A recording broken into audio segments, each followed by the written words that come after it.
Coucou, non, salut, coucou. Coucou, alors aujourd'hui on va parler d'un sujet très important, capital même, ce sont les abdominaux.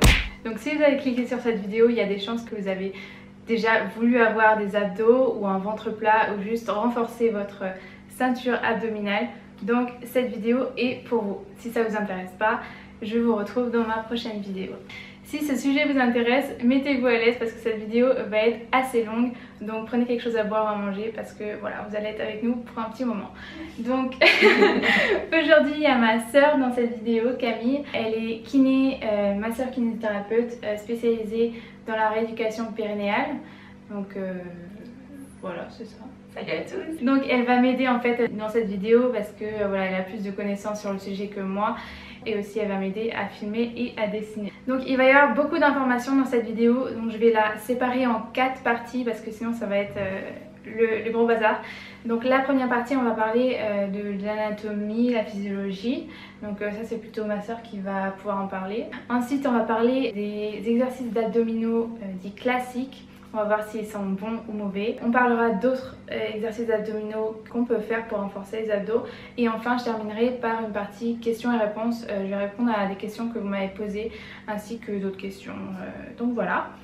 C'est parti pour la première partie. Donc cette première partie, elle peut être un peu chiante pour certains, mais en fait c'est très important de comprendre comment ça se passe en fait à l'intérieur, enfin ce qu'il y a dans notre corps finalement pour pouvoir comprendre la suite de la vidéo. Est-ce que tu peux nous dire en fait quels sont les abdominaux, qu'est-ce qu'il y a comme organes dans cette région-là? Bien sûr.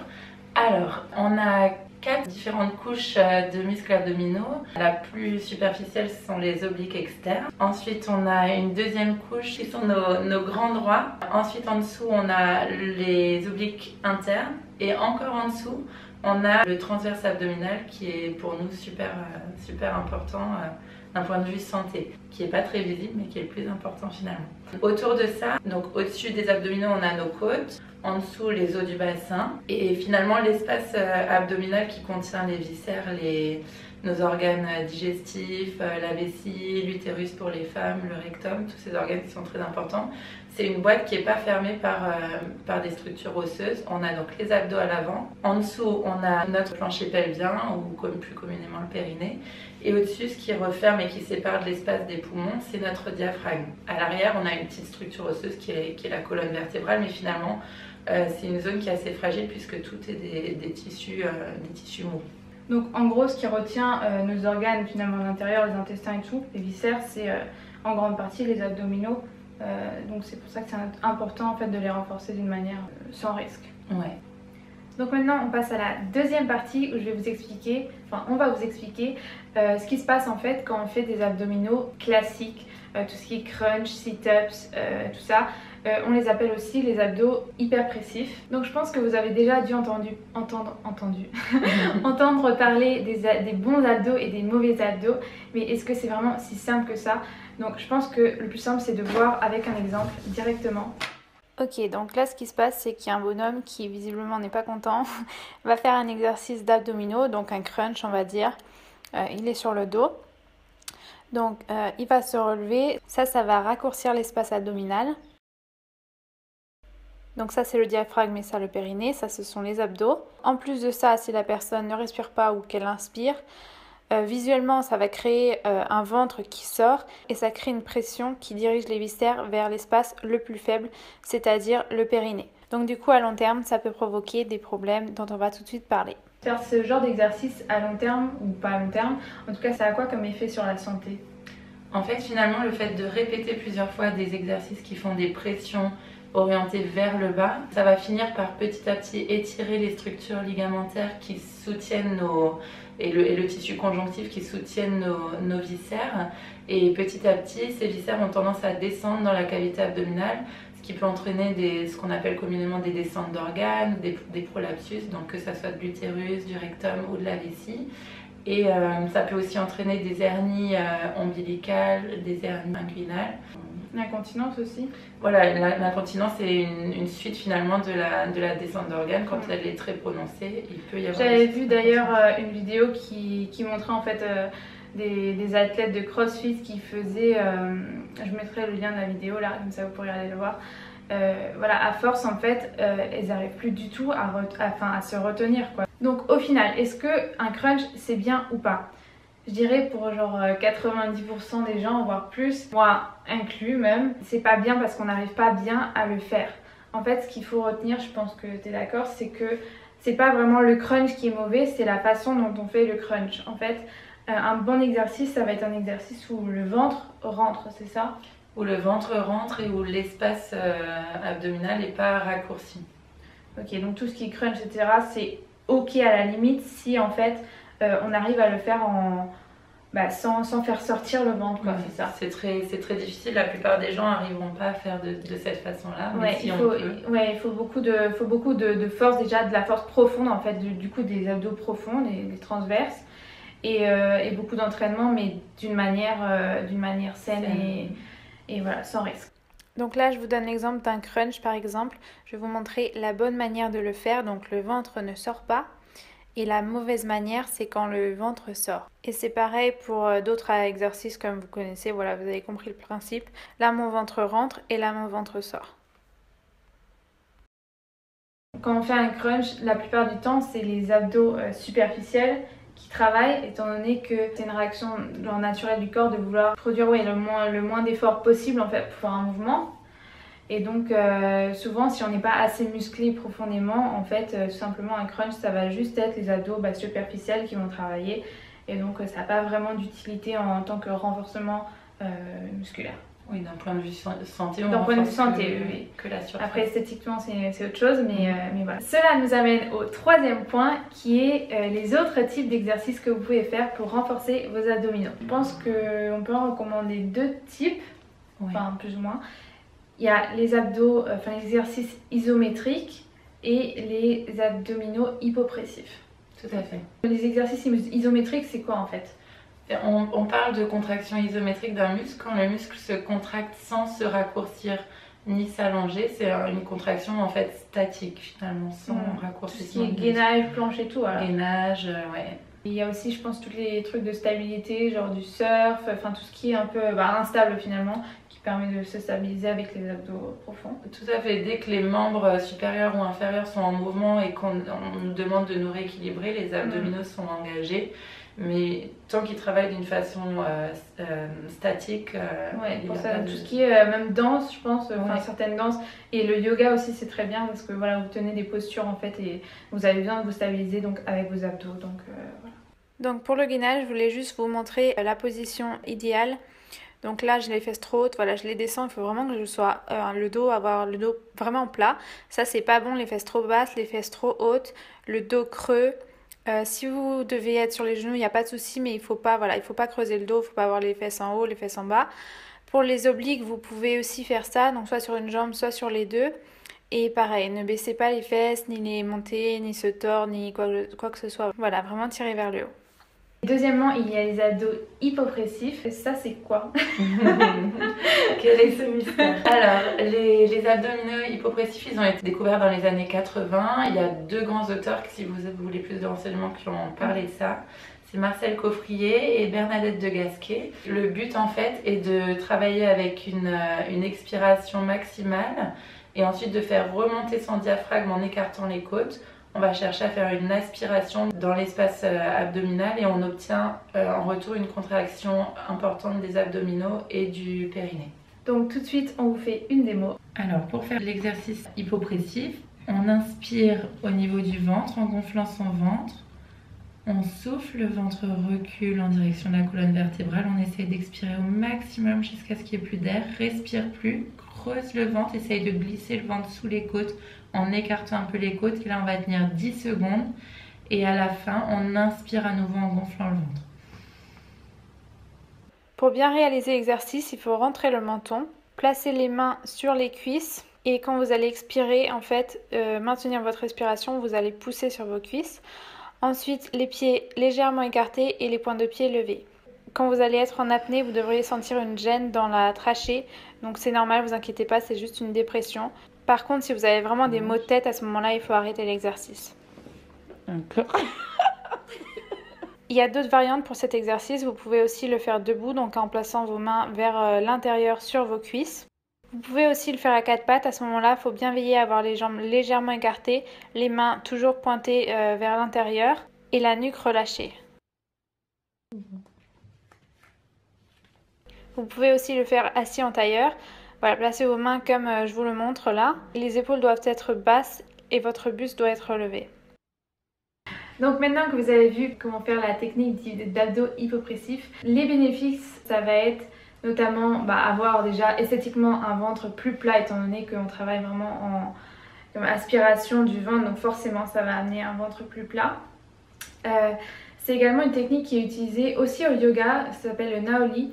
En fait, cette technique va permettre de faire un massage des intestins. Et enfin, ouais, c'est ça. Oui, des viscères, ouais. Des viscères. Donc, c'est très bien pour la digestion, notamment. On verra après quand est-ce qu'il faut le pratiquer parce que ça peut être. Ça va être aussi en phase digestive. Quoi d'autre? C'est intéressant dans le cas de soucis de dos, notamment les lombalgies communes. Ça limite l'apparition d'hernies ombilicales et inguinales. Et c'est d'ailleurs indiqué pour des personnes qui ont déjà eu ça pour éviter les récidives. Ouais, notamment moi quand j'ai eu 2 hernies, donc du coup c'était des hernies discales. Oui.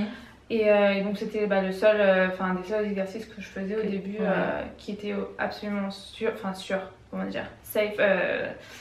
Sans risque, c'est-à-dire pour me renforcer. Vous allez aussi finalement par ces exercices améliorer votre posture quotidienne parce que le corps aura une mémoire de cet autograndissement et ça va vous donner une forme de soutien pour votre dos tout au long de la journée. Ouais.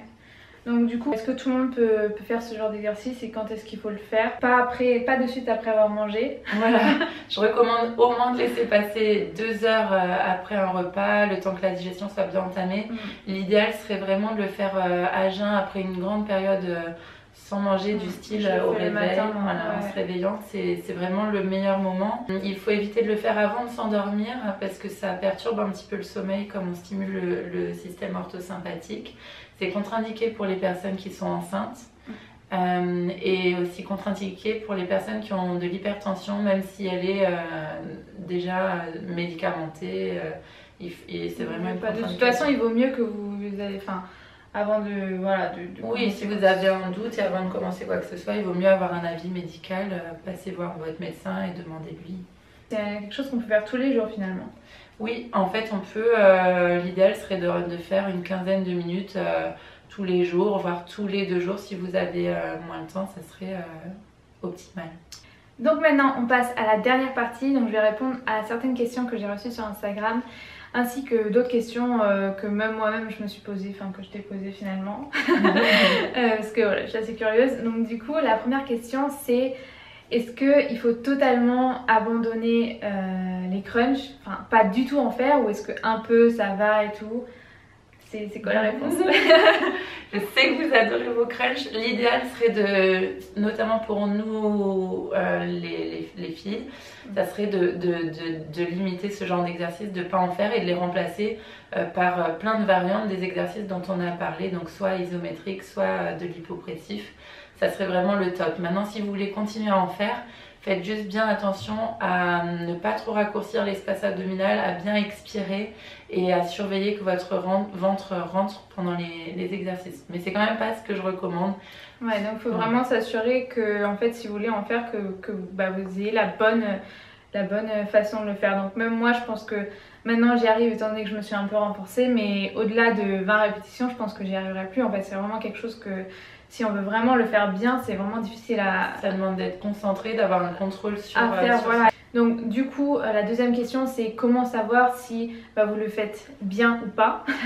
Le meilleur moyen de savoir si vous arrivez à faire ça, c'est peut-être de vous filmer ou je sais pas, Oui, soit de demander à quelqu'un de vous regarder, d'avoir une bonne conscience de votre corps, de ressentir, être vraiment concentré le temps de votre exercice, ressentir si le ventre sort, vérifier que vous expiriez bien. Donc en fait le ventre ne doit pas sortir, c'est ça le truc, c'est que quand vous faites un crunch ou un mouvement comme ça ou voilà, en gros il faut pas que votre ventre sorte comme on l'a vu tout à l'heure. Et surtout il faut pas bloquer sa respiration, bien laisser l'air ressortir et bien expirer. Ouais, il y a aussi une technique de tousser, Ah oui, pour surveiller, voir si vos muscles abdominaux sont renforcés d'une façon médicalement correcte. Vous pouvez regarder quand vous toussez si votre ventre a tendance plutôt à ressortir ou plutôt à rentrer. Si vos abdos sont efficaces d'un point de vue physiologique, votre ventre devrait rentrer au moment où vous toussez. À part les abdominaux, voilà, comme on a vu, hyperpressifs, est-ce qu'il y a d'autres choses qui mettent en danger, on va dire, la santé des organes pelviens?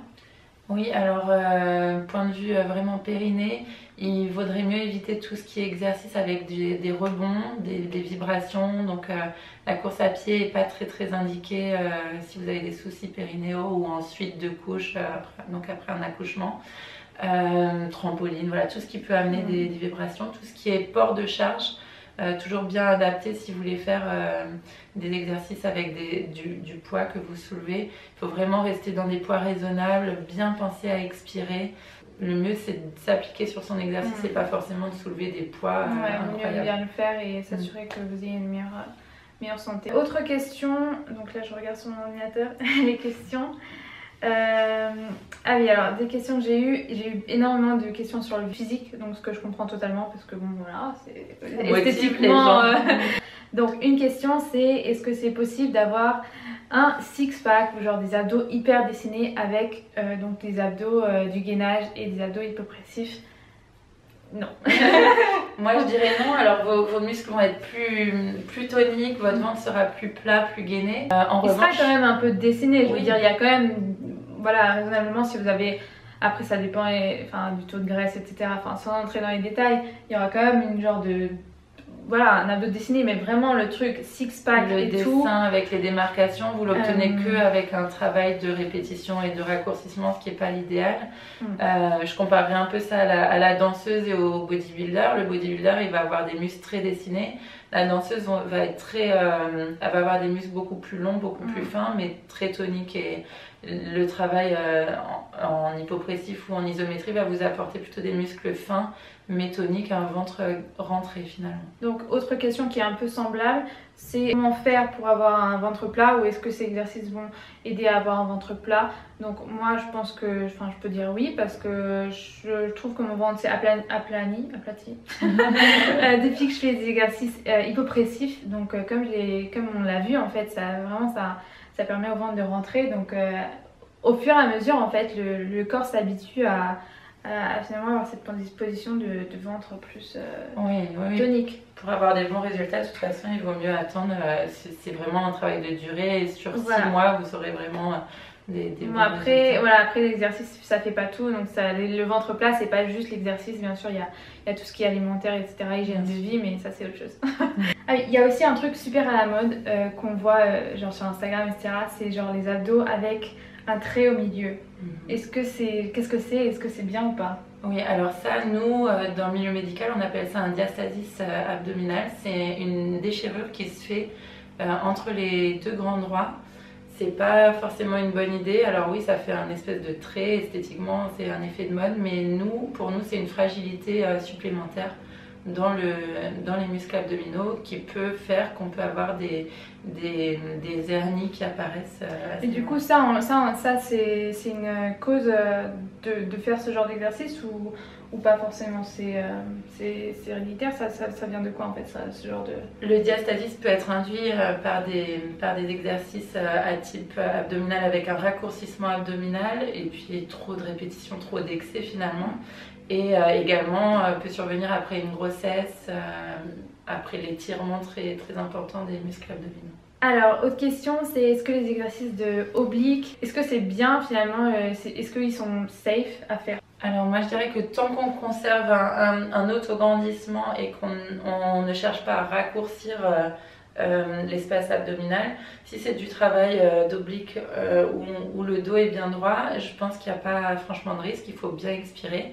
Par contre, dès qu'on raccourcit, c'est toujours le même problème, dès qu'on raccourcit. Donc dès que vous avez cet exercice-là où vous allez ramener votre coude au genou comme ça au côté, là c'est un raccourcissement. Là il y a un raccourcissement, oui. Autre question sur les obliques, est-ce que c'est vrai que les exercices d'obliques amènent une taille plus fine Oui, ça serait l'orientation musculaire qui est la plus probable de vous donner un creux au niveau de la taille. Mais visuellement, je veux dire, ce serait plus comme un effet d'optique en gros, parce que vous avez le muscle qui se voit. Oui. Si vous travaillez les obliques de façon statique, c'est le mieux quand même que de façon répétée, dynamique. Sinon, vous allez augmenter la masse musculaire de votre muscle, donc il sera un petit peu plus gros, moins fin. Donc, comme en fait les abdominaux normaux, les crunchs, etc. En fait, plus on en fait, plus ça prend du volume finalement. Donc le ventre est moins plat. Et dernière question, toujours sur le physique, c'est est-ce qu'il y a des exercices spécifiques spécifiquement pour cibler voilà, les abdos du bas du ventre et les poignées d'amour, etc. Donc pour cibler les abdos du bas du ventre, oui, il y a toujours des exercices spécifiques pour ça. Oui. Mais en fait, c'est pas pour ça que vous allez perdre le gras que vous avez autour. En fait, le gras, ça va être une question de. Oui, pour nous, ce qu'on appelle les poignées d'amour, c'est finalement un stockage graisseux. Et ça, pour déstocker, il vaut mieux être sur un travail déjà alimentaire et tout ce qui est plutôt un travail cardio qui va faire que vous consommez vos réserves. Ça et cardio et plus avoir un métabolisme plus important. Donc, ce qui peut aussi être fait par voilà, des entraînements de musculation résistance parce que vous aurez plus de muscles, donc plus d'énergie dépensée, mais voilà, c'est pas un abdo spécifique qui va vous donner un ventre sans gras. Non, voilà, c'est vraiment pas pour ça en fait. Voilà, et bien écoutez, cette vidéo a été très longue et si vous l'avez regardée jusqu'au bout, merci beaucoup. J'espère que vous avez aimé, vous avez appris quelque chose en fait. Vraiment, mon but c'est de vous aider et de vous apprendre quelque chose plutôt que l'esthétisme, peut-être privilégier un peu plus qui est santé. Voilà, si vous connaissez quelqu'un qui serait intéressé à voir cette vidéo, n'hésitez pas à la partager et à liker pour me dire si vous aimez ce genre de vidéo un peu plus informatif, éducationnel, enfin éducatif. Voilà, et donner un thumbs up à ma soeur qui a bien voulu être dans cette vidéo. Et voilà, et bien écoutez, je vous dis à très bientôt et bisous. Au revoir.